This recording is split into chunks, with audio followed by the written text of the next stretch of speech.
Why did he not charge his phone? Why did he walk that way, not that way? You knew his location. Why didn't you just go to him? I got nightmares in my head, I fear thoughts build up until I can't feel. My mind fills up into a creature, and it haunts me somewhere much deeper.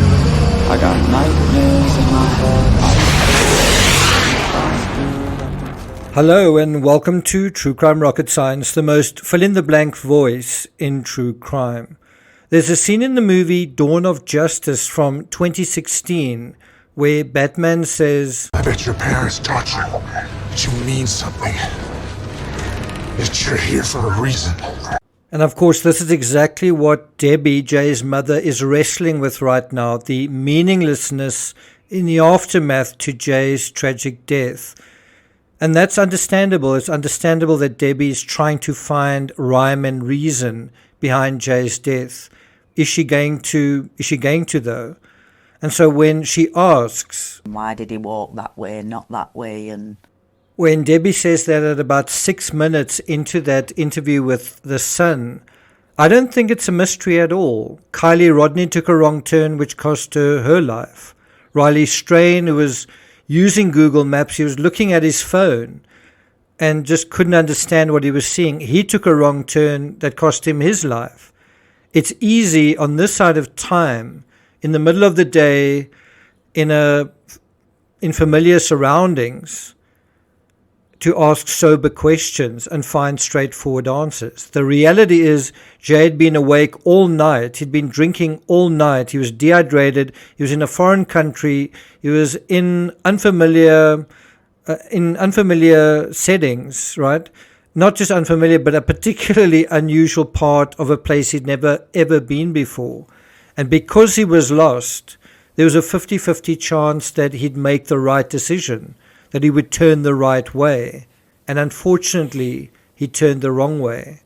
And so when Debbie asks, why did he not charge his phone? That's from 5 minutes, 30 seconds into that interview with the Sun. Well, let me ask you, haven't you ever woken up and your phone's not charged? Well, why not? Well, because you were asleep. But you could also be busy at night doing certain things, running around, and then when that all ends, you sort of realize, oh, I should charge my phone. But if you're not at home, that's easier said than done. If you're on the move, that's easier said than done. And again, it's easy on this side of time, in the middle of the day, when we ourselves are situated in a familiar environment with the charger within arm's reach, and we well rested and we in our own homes, to ask sober questions and find straightforward answers. But the reality is Jay was distracted by the people around him. He wasn't in a static situation and he didn't have access to his own charger. And also because he was compromised, he lost track of what was happening. In a very real sense, one mistake compounded into another and another and another.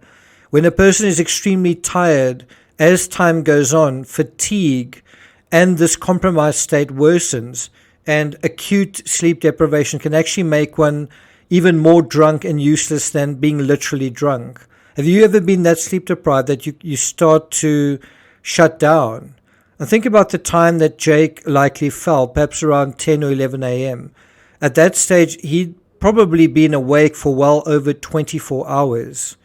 And this was the point where his body and mind were shutting down. It just couldn't continue functioning.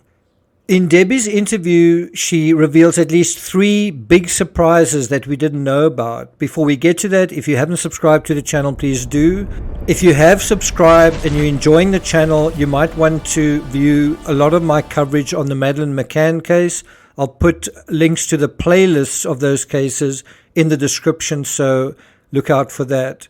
If you have never hit the thanks button, you've never shown your appreciation for my coverage, this is your last chance. This is your last chance. And let's get started. So I'd be really curious to know how many of these 3 facts that I'm going to share with you, 3 big surprises that I don't think many of us knew about, that Debbie's mother reveals in the interview. So, number one, Jay was sunburnt. I'd spoken to him earlier on. They'd just been the Saturday event with the pool party.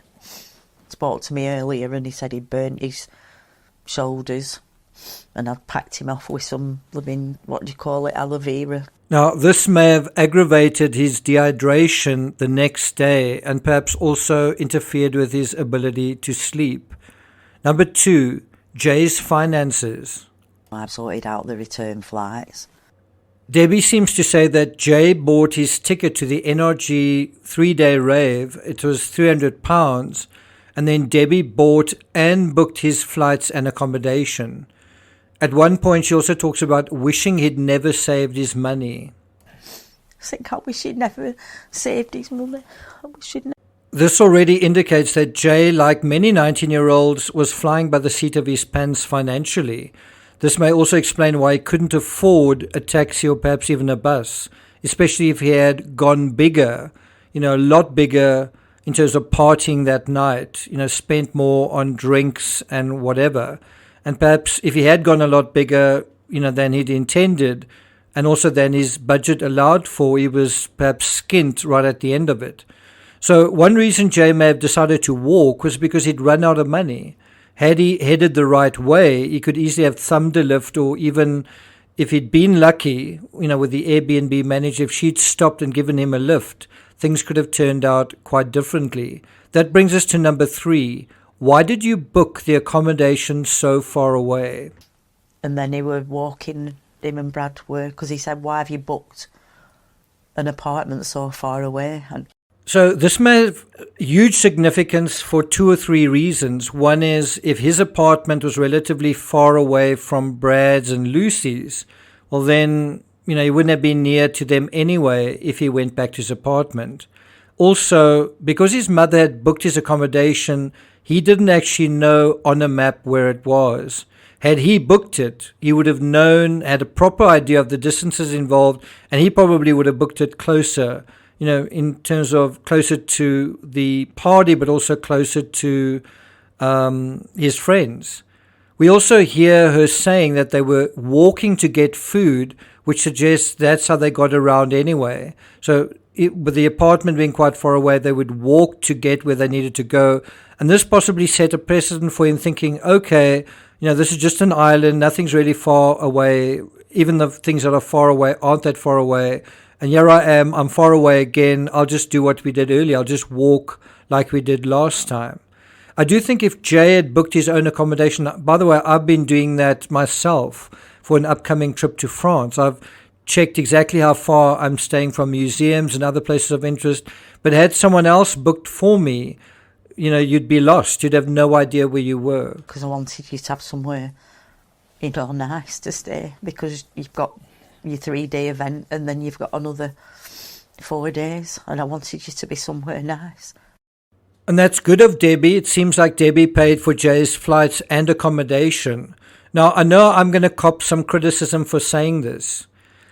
Because his parents had split up and Jay was still living with his mother, I get the feeling that he was something of a mama's boy. And I think in a way it's almost unavoidable that a son and his mother are going to become close in a situation like that. And his mother even touched on this, tearfully referring to the special bond she had with Jay. Because she knows that the bond that me and Jay, she knew the special bond. And she says this in the final couple of seconds of that interview. There's nothing especially wrong with that, except when mom does everything for you and you're kind of a young person, then you can be out of practice when it comes to fending for yourself and making decisions for yourself, especially when you're far from home. And I've said this before, I get the feeling Jay was trying to prove his worth, perhaps to Lucy, perhaps to Brad, just to his friends, showing he could tough his way out of his little conundrum. And unfortunately, he proved the opposite. He made a series of bad, immature decisions that cost him his life. That's not to judge Jay. All of us have made ridiculously stupid decisions and lived through luck, most of all, to tell the tale. I know I have. Sometimes luck isn't on our side and life can and often is quite cruel, especially in a setting like the Muska Gorge. My parents taught me a different lesson. Dying in the gutter for no reason at all. I do think there are reasons Jay died, but they are not as meaningful, loaded and fraught as many have wanted to believe. Not long ago, a very good friend of mine, someone who meant the world to me, died in the most meaningless way. He was ridden over by a taxi driver while he was out on a training ride. It gets even worse than that, but I'm not going to go into it. Unfortunately, no matter how good we are as people, there are no guarantees that life will be as good to us as we deserve, or vice versa. Sometimes life is a treat for really bad people. They taught me the world only makes sense if you force it to. I don't know what he thought he were doing by going with these two guys. I really don't know. This is where I think Jay has to take and be given some responsibility, because this was Jay's worst decision of all. You know, his decision to go with them meant that he went completely out of the area that he was in and, in a way, put himself into harm's way. Now, I don't know what the answer is, but convicted drug dealers likely had drugs with them, and perhaps that is what Jay was after. And that may also have given him the false confidence to think he could, I don't know, step over mountains like Superman and get himself home. If Jay did get drugs, it's kind of a Matthew Perry situation all over again. Who is responsible for that? Jay? Or do the Airbnb dudes bear some responsibility? I don't know, can't get my head round why he just didn't go back to his own friends. I think the fact that Jay's accommodation was sort of separate from everyone else's was part of what was complicating everything. And I also think we do know why he didn't go back to his own friends. He didn't want the party to end, whereas his friends had sort of called it a night. Lucy certainly had. My sense of not wanting the party to end isn't just that he didn't want to go to sleep. It's that he wanted another drink or snort or whatever. He was high, and perhaps he wanted to stay high, and perhaps he figured he could stay high with Johnny Vegas. Why did he not charge his phone? It's not an oversimplification to say if Jay had charged his phone, just done that, the whole awful tragedy could have been avoided. It's because his phone was off that he reasoned he had to get himself out of the situation, the situation he was in. And because he was lost, and because of the remoteness of the terrain, and because he couldn't find out where he was because his phone was off, he persisted and got himself more lost and aggravated the situation. I do think it's youthful pride, something that we're all capable of at that age, but also being in this compromised state that he didn't simply stop, realize he wasn't getting any closer to where he needed to be, realize that things are getting worse, escalating, right, deteriorating, and just gone back the way he'd come. But it's also possible he was so disoriented he couldn't retrace his steps even if he tried. You could also argue that whatever drug he was on was giving him a false sense of confidence, and that's why he just kept going, believing he was on the right track.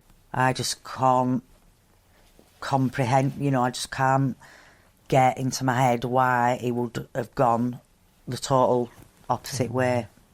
Well, we can look at a map and clearly see what is the right way, but he couldn't. He took a gamble and lost, and unfortunately lost everything. Okay, I'm not going to take it further than that. I'm going to follow up this analysis with a really interesting video on Scott Peterson, where he gives his assessment, I guess, of what really, quote unquote, really happened to Lacey. And it's actually the first time he's broken his silence in something like 22 years. So look out for that. Thank you for listening, and I'll see you guys next time.